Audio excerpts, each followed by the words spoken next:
Pessoal da igreja, vou falar assim, amém? Amém. Somos graças a Deus por estar mais um domingo, mais uma noite, na presença do Senhor. A presença de Deus é a melhor presença, né, irmãos? A presença de Deus, nós podemos estar e entrar triste, mas saímos alegre. Na presença de Deus, nós podemos entrar desanimado, mas saímos animados. Na presença de Deus, nós podemos entrar fracos, mas saímos fortes, cantando o hino da vitória.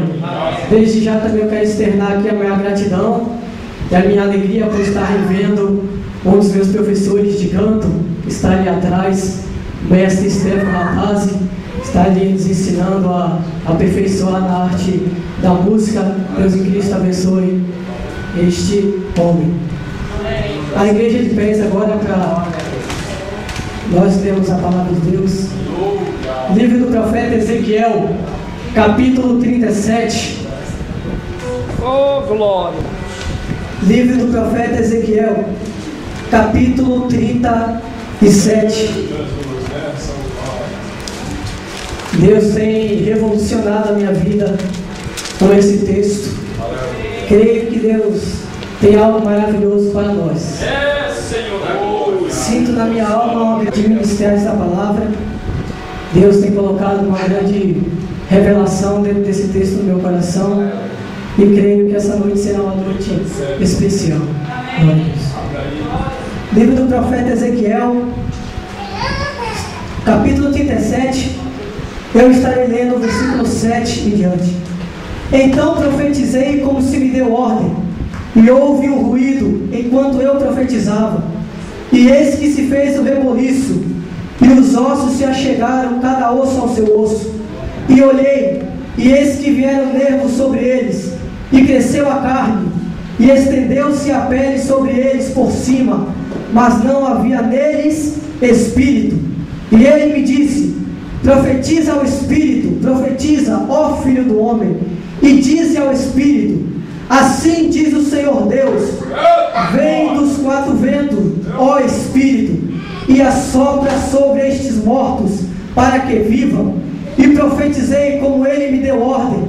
Então o espírito entrou neles e viveram, e se puseram em pé um exército grande em extremo.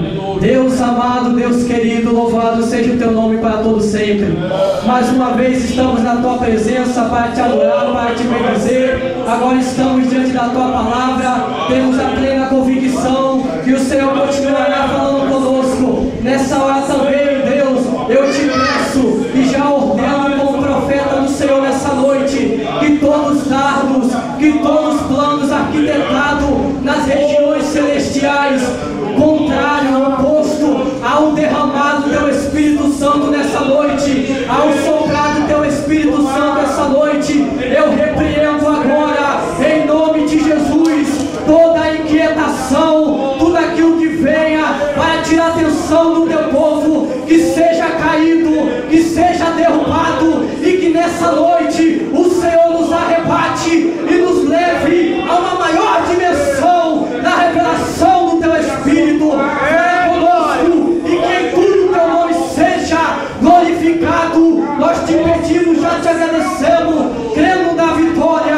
em nome do teu Filho amado Jesus. Amém. Antes de sentar, olhe para o irmão que está do seu lado e diga: Deus vai reorganizar a tua estrutura. Deus vai reorganizar a tua estrutura. Glória a Deus. Poderá sentar em nome de Jesus.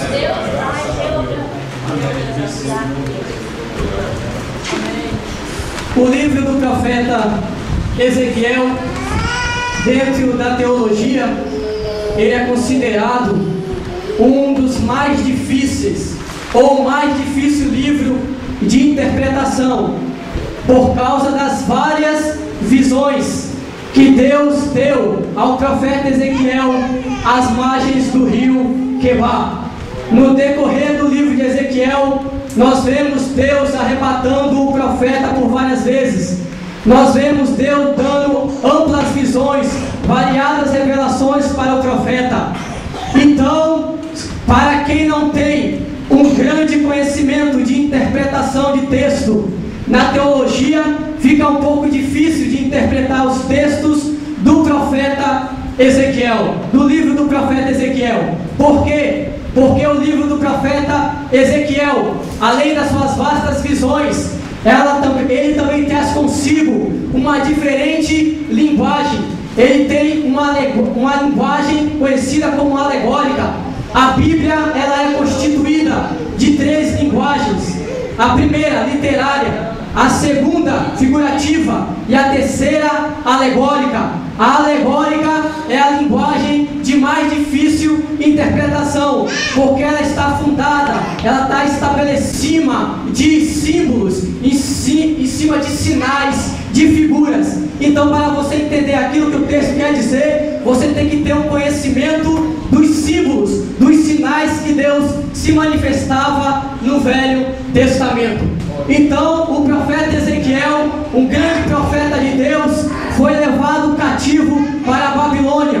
Então, quando ele chega ao seu 30º aniversário, ali às margens do rio Quebar, junto com seus patrícios, junto com aqueles que foram levados cativos de Jerusalém para a Babilônia, Deus se manifesta para ele, abre os seus olhos espirituais e ali chama ele para o ministério profético. Todos nós sabemos que Ezequiel, assim como Joel, assim como Jeremias, entre outros profetas, Abacuque, ele estudou até os 30 anos para ser sacerdote, mas quando ele chegou na época de 30 anos, Deus reverteu o quadro da sua história, chamando ele assim não apenas para ser sacerdote, mas também para ser profeta, para ser a boca do Senhor na terra. Então, Deus se manifesta para Ezequiel, coloca um título, um apelido muito especial no profeta Ezequiel, conhecido como o Atalaia de Deus, aquele que vê e ministra aquilo que ele está vendo para o povo. Mas Ezequiel, assim como profeta, Deus lhe fez sentir na pele o ministério profético, o peso de um ministério profético naquela época. Deus fez Ezequiel sentir na pele o peso, a responsabilidade de proclamar, de profetizar os oráculos do Senhor. Nós vemos no capítulo 33, se você acompanhar comigo, abre a tua Bíblia, no capítulo 3, nós vemos que Deus se manifesta para Ezequiel, a mão do Todo-Poderoso vai sobre Ezequiel e fala, o levanta e diz: levanta-te e sai ao vale, e ali falarei contigo. Encerra-te dentro da tua casa, mas os versículos para frente. E no versículo 26, Deus diz para Ezequiel a seguinte frase: Ezequiel, eu farei que a tua língua se pregue ao teu paladar, e tu ficarás mudo, e não lhe servirás de repreendedor, porque eles são casa rebelde. Nós vemos aqui que a primeira coisa que Deus faz com Ezequiel é que a sua língua se prende ao paladar. Deus permite que Ezequiel fique por um tempo calado, mudo, silenciado. Ezequiel, durante esse tempo, ouvia da parte do Senhor as profecias, e de vez em quando, é bem verdade, que o silêncio não foi total, o silêncio não foi completo. Por quê? Porque às vezes, de vez em quando, Deus abria a boca de Ezequiel para ele profetizar para o povo. Então, quando ele profetizava, o próprio Deus que abria a boca dele, fechava novamente a sua boca. Por quê? Porque Israel estava em tempo de rebeldia, tinha caído no cativeiro, mas ainda não tinha voltado aos seus princípios, ainda não tinha revigorado a sua força diante da presença do Senhor, obedecendo a lei de Deus. É por isso que quando nós analisamos, Ezequiel significa Deus fortalece, ou fortalecido por Deus. Por quê? Porque Deus levanta Ezequiel na época mais difícil do povo de Israel. Deus levanta Ezequiel nos 70 anos de cativeiro, quando o povo está ali murmurando contra o Senhor, fazendo várias indagações, vários questionamentos, várias perguntas para o Senhor, dizendo por que o Senhor nos permitiu que nós caíssemos aqui, não sabendo eles que aquilo que estava acontecendo com ele era a recompensa de seus próprios pecados. Então Deus fez, ele diz a Ezequiel: eu vou fazer o teu rosto, eu vou fazer a tua face, eu vou fazer a tua fronte forte como um diamante, para você bater de frente, para você ter autoridade na hora de ministrar aquilo que eu mandei você ministrar para o povo. Não temas diante dele. Ezequiel, eu te levantei para pregar a minha palavra, mas tem uma coisa, Ezequiel, através da sua vida eu tenho uma palavra profética, eu tenho uma palavra de restituição, eu tenho uma palavra de renovação, eu tenho uma palavra de restauração para o meu povo que está no cativeiro. Louvado seja o nome do Senhor.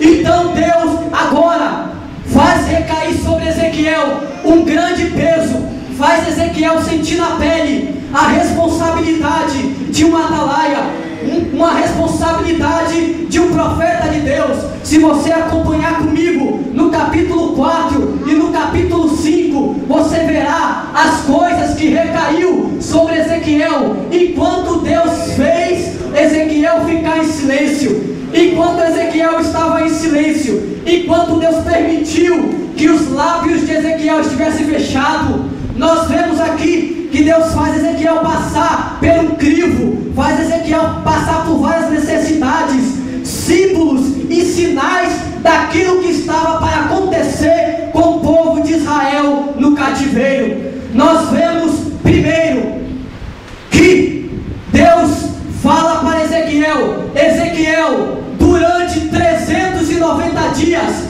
você vai dormir sobre o teu lado esquerdo, sobre o lado esquerdo do teu corpo. Durante 390 dias, mais de um ano, você só vai dormir sobre o seu lado esquerdo. E depois que esses 390 dias passarem, Ezequiel, você agora vai fazer o oposto, mas você vai dormir 40 dias sobre o teu lado direito. Esses dias equivalem ao tempo de iniquidade, ao tempo de pecado que Israel transgrediu a minha lei. Mas não para por aí, Ezequiel. Durante os 390 dias que você dormirá sobre o teu lado esquerdo, você comerá pão e beberá água, mas esse pão e esta água você não comerá e não beberá na hora que te der na telha, na hora que você quiser. Não, eu estabelecerei o quanto você vai comer. Você vai comer 20 ciclos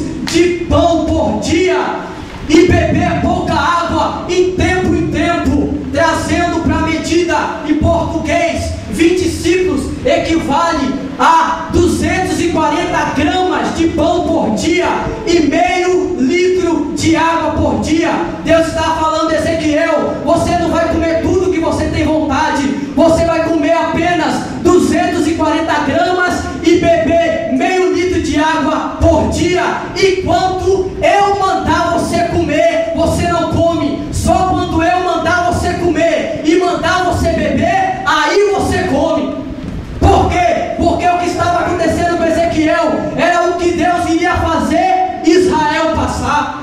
Mas não acaba por aí. Deus continua falando com Ezequiel e diz assim: Ezequiel, dentro dessas 240 gramas de pão, você abrirá o pão e colocará fezes de vaca, esterco de vaca, e comerá deste pão. Porque, Ezequiel, tudo que eu fazer você sentir, eu vou fazer Israel passar. Por quê? Porque eles desobedeceram a minha vontade. E você é um profeta, Ezequiel, e profeta sente aquilo que o Deus da profecia está sentindo.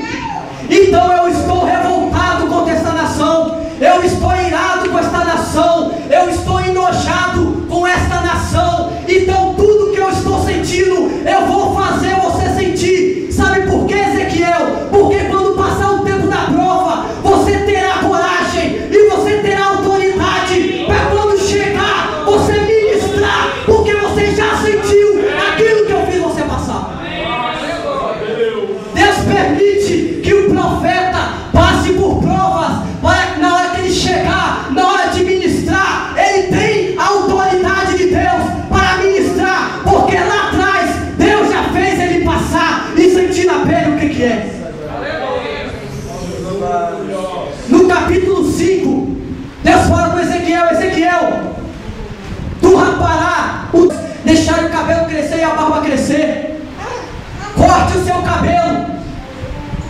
e pegue os pedaços do seu cabelo, queime, vira o cabelo dos lados, e a outra terça da parte jogue para o ar, para o vento levar. Porque é isso que eu falei com o meu povo. Eu falei que o cativeiro queime os seus pecados, que o vento assopre e leve as vaidades que estão no meio de vós. E enquanto Ezequiel estava silenciado, enquanto Ezequiel estava com seus lábios fechados, Deus estava fazendo ele sentir na pele a responsabilidade de um profeta de Deus. Mas tem uma coisa: o mesmo Deus que fez Ezequiel ficar mudo foi o mesmo Deus que fez a promessa de Ezequiel, que ele mesmo abriria a boca de Ezequiel. O mesmo Deus que falou: Ezequiel, eu vou fazer os teus lábios ficarem presos, eu vou fazer a tua língua se prender ao teu paladar. Foi o mesmo Deus que falou: chegará um dia que eu mesmo abrirei a tua boca. Glória a Jesus.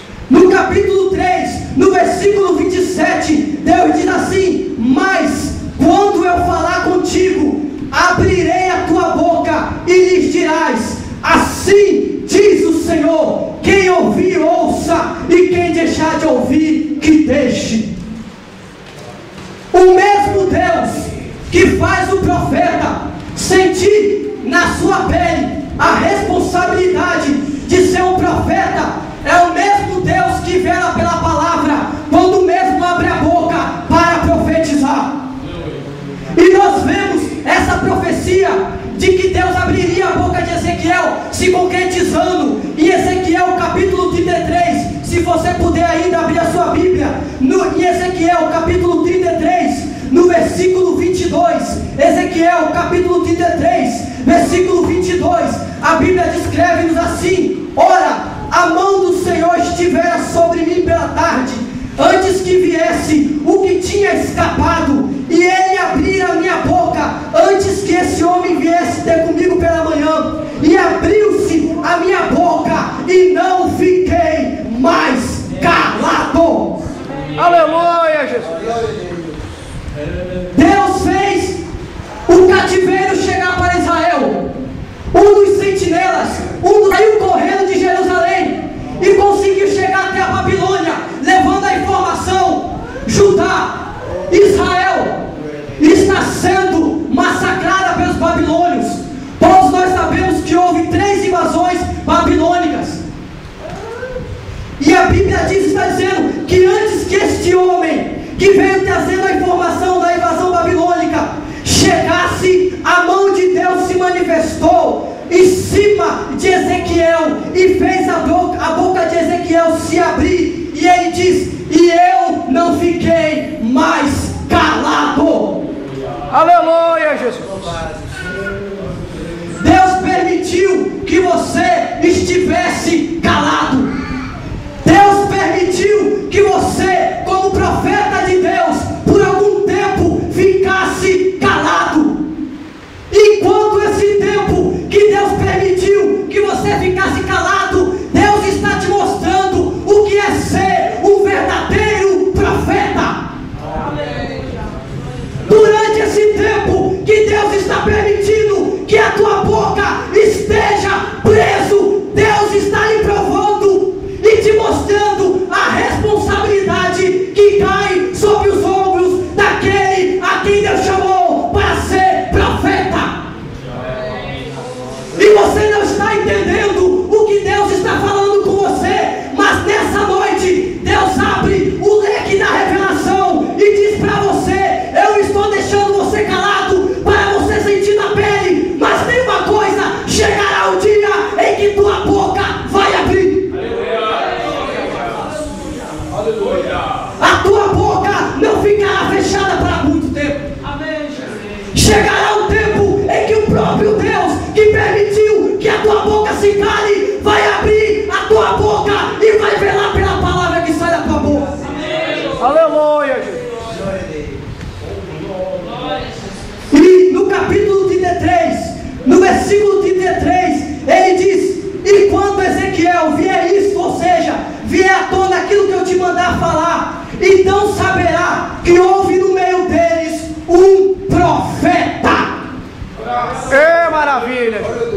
Aqueles que ouvem a tua profecia e julgam não serem de Deus, aqueles que ouvem a tua profecia e dizem: ele está doido, ele está louco, ele é falso profeta.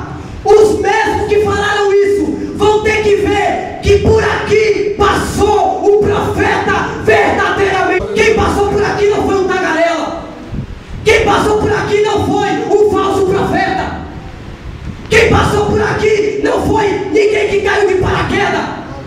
Quem passou por aqui não foi algo que ouviu por aí e saiu profetizando, não. Quem profetizou, profetizou inspirado pelo próprio Deus. É maravilha. Vai chegar um dia em que tua boca vai abrir. Aleluia. E esse dia se concretizou. E agora Deus derrama sobre Ezequiel uma grande unção profética, uma grande autoridade para ministrar, a qual está escrita no capítulo 37. Nós vemos que Deus leva Ezequiel para ele profetizar no vale de ossos secos. Ezequiel está em um lugar onde a Bíblia não nos descreve qual lugar que é. E ele disse: veio sobre mim a mão do Senhor, e ele me fez sair no Espírito do Senhor e me pôs no meio de um vale que estava cheio de ossos secos. Quem são esses ossos secos? Exatamente a casa de Israel, que tornou-se um vale de ossos secos, porque se afastou da lei do Senhor, porque se afastou da vontade do Senhor, e Deus permitiu que Babilônia invadisse e destruísse totalmente as suas riquezas, os seus níveis de vida. Mas Deus agora pega na mão de Ezequiel e leva-o e coloca-o no meio de um vale de ossos secos. Ezequiel estava muito bem no lugar onde ele estava, mas foi a vontade de Deus levar Ezequiel para lá. Aleluia. Por quê? Porque o profeta, ele não é guiado pelos seus sentimentos, nem pela sua intelectualidade. O profeta, ele é conduzido pelo próprio Espírito Santo de Deus. Aleluia. O apóstolo Paulo diz que aqueles que são de Deus são guiados pelo Espírito Santo. Então, o próprio Deus leva Ezequiel para o vale de ossos secos, para um cemitério. E no versículo 2 a Bíblia diz: e me fez passar em volta deles, e eis que eram muito numerosos sobre a face do vale, e eis que estavam sequíssimos. Deus lemos no texto que Deus não permitiu que Ezequiel ficasse prostrado, que Ezequiel ficasse parado. Quando Deus te arrebata, onde está escasso, onde está como um vale de ossos secos, Deus não te trouxe para ficar parado, Deus vai te fazer andar. Aleluia. Quando Deus te coloca no vale de ossos secos, é para você progredir, é para você avançar, é para você crescer. E a Bíblia diz: e me fez passar em volta deles. E Ezequiel, observando durante a sua sondagem, a sua observação, andando diante daqueles ossos, ao redor daqueles ossos, ele percebe três coisas. Primeiro, eis que eram muito numerosos sobre a face do vale. Primeiro, tinha muitos ossos. Segundo, estava sobre a face do vale. Terceiro, estavam não apenas secos, estavam extremamente secos, sequíssimos. Estavam há muito tempo ali, mas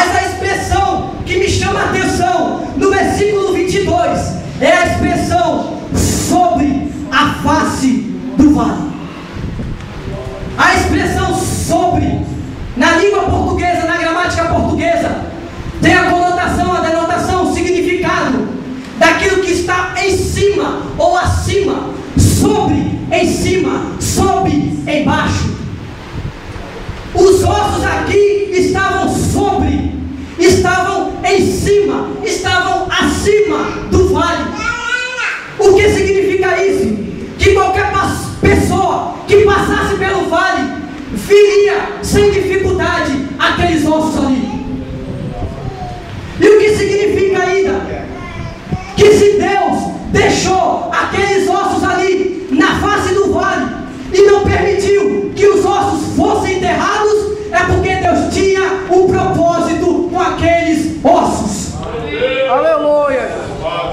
Porque se Deus não tivesse propósito com aqueles ossos, Ele deixaria serem enterrados. Mas Deus falou, Ezequiel percebeu que estavam muito numerosos, sobre, em cima. Então Deus tinha um propósito com aqueles ossos. Talvez algum nível da sua vida esteja só nos ossos. Talvez você está aqui dentro, mas tem algo na sua vida que só está os ossos. A pele já se foi, a carne já se foi, os nervos já se foi. Só restaram agora os ossos. Mas tem uma coisa: se Deus não permitiu que os ossos fossem enterrados, é porque há uma perspectiva. Deus visitará o vale de ossos secos. É maravilha. Aleluia! Deus adentrará no vale de ossos secos. Sabe por quê? Porque o cemitério é o lugar mais rico da terra.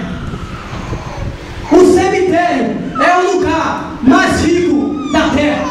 Por quê? Porque lá tem sonhos que nunca foram realizados. No cemitério tem projetos que nunca foram concretizados. No cemitério teve objetivos que nunca foram alcançados.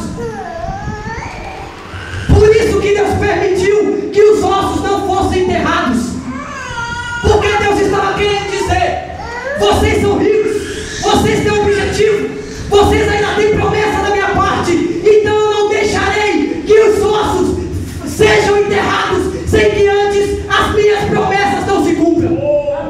Aleluia, Jesus. Talvez algo na sua vida morreu e está no vale de ossos secos, mas tem uma coisa: Deus está levantando profetas com palavra profética para restaurar o vale de ossos secos. Glória a Jesus. O vale de ossos secos não permanecerá espalhado por muito tempo. Deus está levantando profetas com autoridade para que na hora que profetizar se levantar um grande exército em extremo. Aleluia. E agora Ezequiel diagnosticando aquilo que quando ele rodeou, que quando ele passou, ele identificou. Deus se manifesta para ele e diz assim: e agora, filho do homem? E agora, Ezequiel? Porventura viverão esses ossos? E agora, Ezequiel? Pela tua sabedoria, pelo teu conhecimento, pela tua intelectualidade, esses ossos espalhados, secos, sequíssimos, eles têm alguma perspectiva? Na sua opinião, você acha que tem alguma esperança para eles? Então Ezequiel, como era um homem inteligente, mas que acima de tudo conhecia o Deus que ele servia, ele disse: Senhor, tu ó sabes. Aleluia. Deus, eu não me atrevo a dar opinião nenhuma, porque profeta não foi levantado para dar opinião. Profeta foi levantado para pregar aquilo que Deus manda. Eu não tenho opinião nenhuma, Deus. O Senhor sabe. Se o Senhor quiser deixar, Ele deixa. Mas se o Senhor quiser levantar, o Senhor levanta. Porque o Senhor manda no céu, na terra e debaixo da terra. Todo o poder está nas tuas mãos.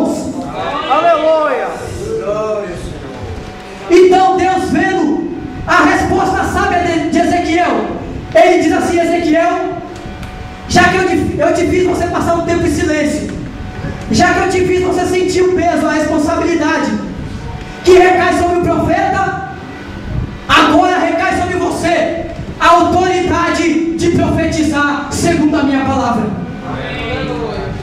Todos aqueles que sofrem, todos aqueles que pagam preço por receberem nos seus ombros o ministério profético, eles recebem uma autoridade especial para profetizar. Aleluia. Então Deus diz para Ezequiel: então Ezequiel, profetiza sobre estes ossos e diz-lhes: ossos secos, ouvi a palavra do Senhor. Todos nós sabemos que osso não ouve, mas todos nós sabemos que há ossos que trabalham no aparelho auditivo. Tímpano, bigorna, martelo, são os 10 melhores ossos do corpo que trabalham na audição, provando mais uma vez que o avivamento, que a fé vem pelo ouvir, e ouvir pela palavra de Deus. Aleluia. Ele diz assim: profetiza para os ossos, e eles ouvirão a palavra vinda da tua parte. Quando nós ouvimos a palavra do Senhor, gera em nós fé, gera em nós esperança. E agora Ezequiel vai e coloca em prática e obedece aquilo que Deus mandou. Então ele levanta a voz e diz: ossos secos, ouvi a palavra do Senhor. E Deus faz uma promessa antes de Ezequiel profetizar. Ele diz assim: Ezequiel, quando você profetizar, eu vou soprar o Espírito, eu farei voltar os ossos, eu farei crescer nervos, crescer carne e crescer pele sobre os ossos secos. Glória a Jesus. Então Ezequiel, diante daquela palavra de autoridade mandada por Deus, ele agora ergue a voz e profetiza: ossos secos, ouvi a voz do Senhor. Que antes dele terminar, enquanto ele estava no processo de profetizar, antes dele terminar a sua profecia, houve já uma consequência. Onde a profeta pregando, onde a profeta profetizando, ministrando aquilo que Deus orientou, antes que se acabe a profecia, Deus se manifesta de forma poderosa. Versículo 7 diz: então profetizei como se me deu ordem, e houve um ruído. Houve um ruído. Aonde a palavra de Deus, há barulho. Aleluia. Aonde a profeta de Deus ministrando, há barulho. Por quê? Porque o barulho não chama a presença de Deus, mas a presença de Deus envolve e leva nós a fazer barulho pentecostal. Em Atos dos Apóstolos, foi só o Espírito Santo manifestar que o povo começou a gritar e a sua voz esvaiu do templo e todos vinham saber o que estava acontecendo. Aonde há um movimento pentecostal, a palavra profética sendo ministrada, há ruído, há barulho da parte do Senhor. Aleluia, Jesus. Mas não fica no barulho. A Bíblia diz que houve um reboliço. Quando nós começamos a orar aqui hoje, sem querer eu estava orando, mas ouvi a oração de alguns irmãos, e eu ouvi o jovem Ageu dizendo assim: faz um reboliço, Senhor, traz um reboliço para o meio da tua igreja. E nessa noite é noite de reboliço. Nessa noite Deus vai fazer o reboliço santo na tua estrutura. Hoje Deus vai fazer o reboliço pentecostal dentro da tua casa. Maravilha. Deus vai voltar a mexer aquilo que está parado.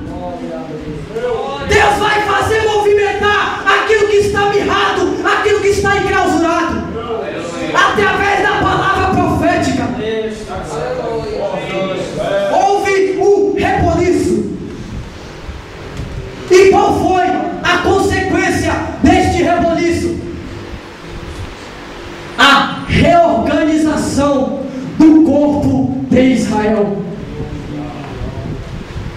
Deus nessa noite quer reorganizar a estrutura dos seus servos.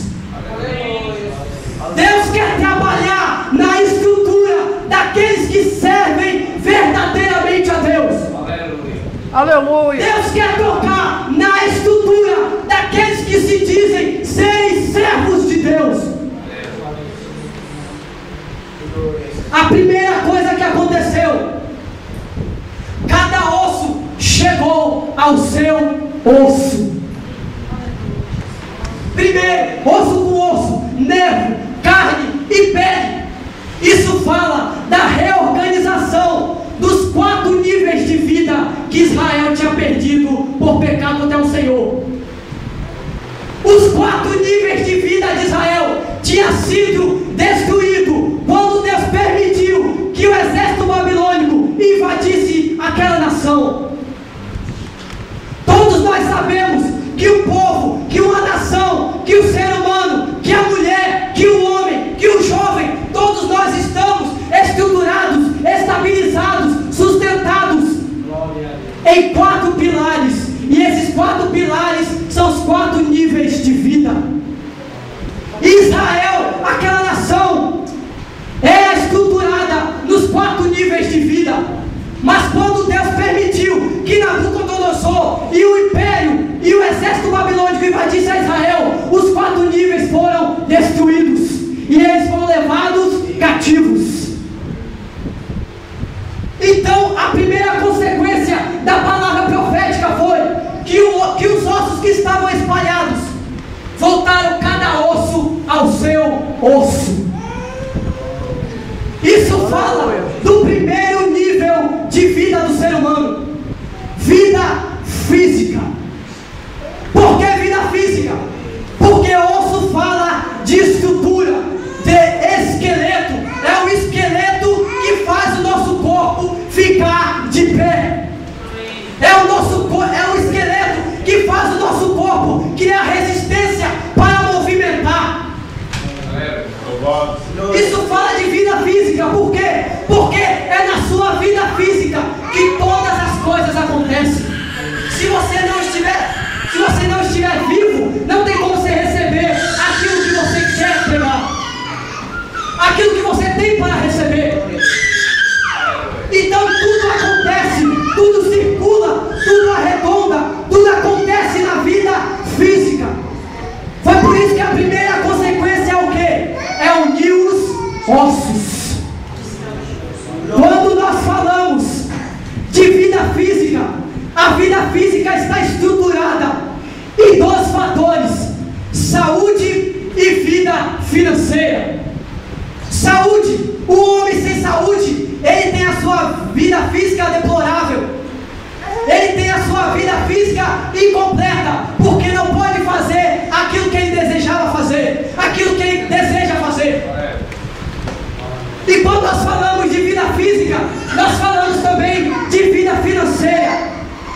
Quando nós falamos de vida financeira, nós falamos de 4 níveis de riqueza, de 4 tipos de riqueza. A primeira riqueza, chamada, conhecida como dinheiro.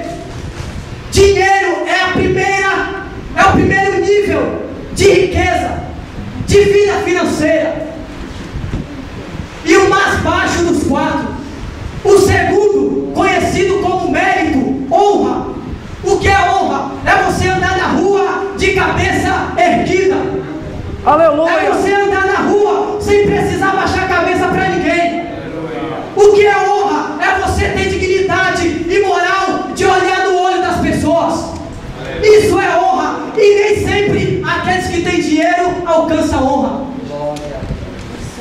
Terceiro nível de vida financeira, conhecido em língua hebraica como segula, crédito com Deus. O próprio Jesus disse isso: não junteis segula na terra, mas juntais crédito, tesouro no céu. Aleluia, Jesus. O homem que teve uma vida de crédito com Deus, de segula, foi o rei Ezequias. Quando ele estava doente ali, Deus usa o profeta Isaías, vai até o reinado de Ezequias e diz assim: Ezequias,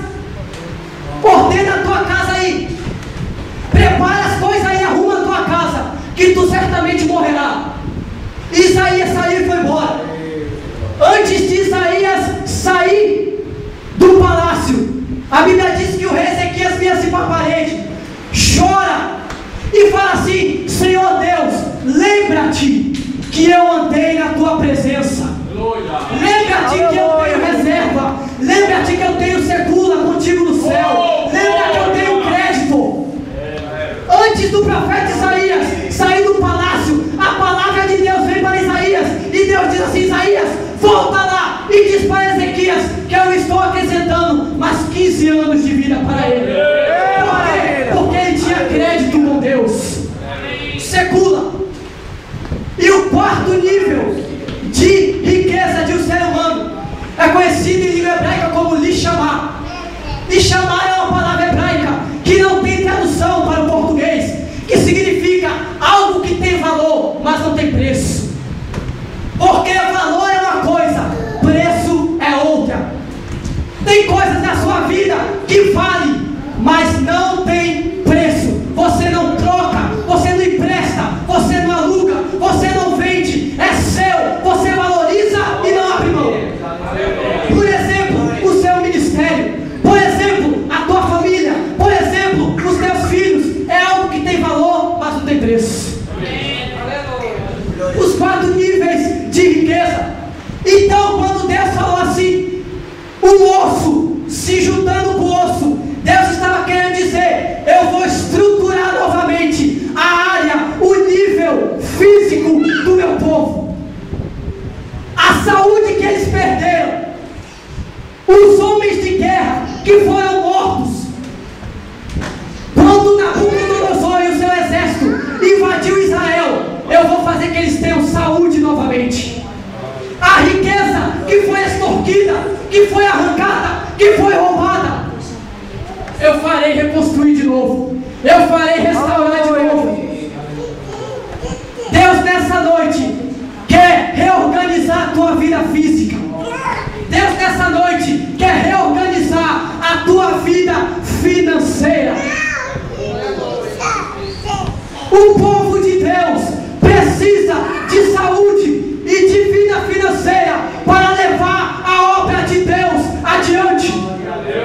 Porque é doente e quem faz a obra de Deus? E se faz incompleto.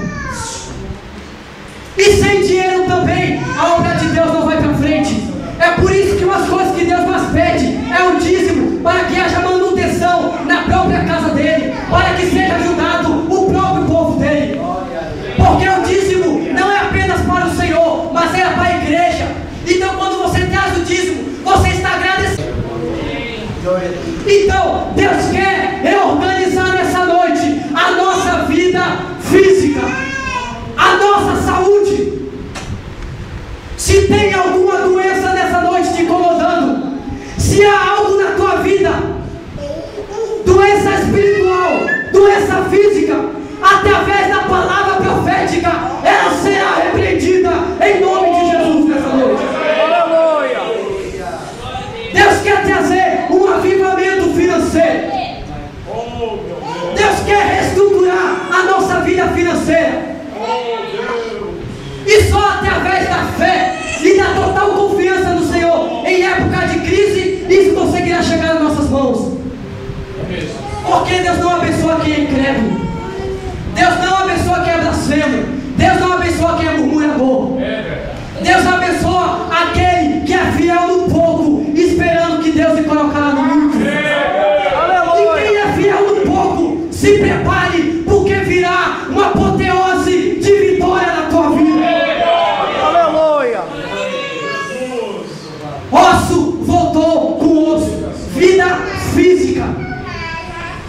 A segunda coisa que aconteceu, acompanhe comigo, versículo 8, capítulo 37. E olhei, e eis que vieram nervos sobre eles.